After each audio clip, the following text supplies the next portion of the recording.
मुगुको सम्बन्धित पालिकाको वडाध्यक्षज्यूबाट विवाद दर्ता प्रमाणित र अनुसूचीमा सिफारिस र जिल्ला प्रशासन कार्यालय मुगुबाट जिल्ला प्रशासन कार्यालय काठमाडौँबाटै यो विशेष परिस्थितिमा नागरिकता जारी हुन भन्ने पत्र सहित मैले झिकाएर अनि हामीले यहाँबाट नागरिकता दिँदैछौँ।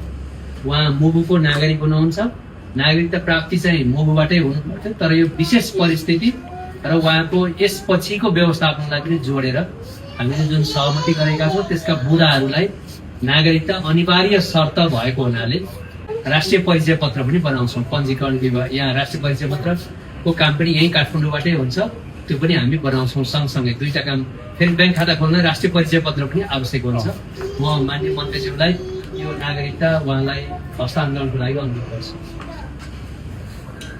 प्रमाणित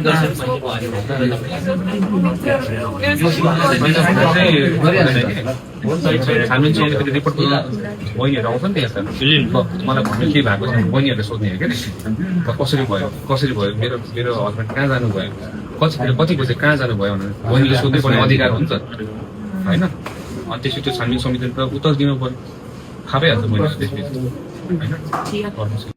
सबैले सहयोग गरिदिनु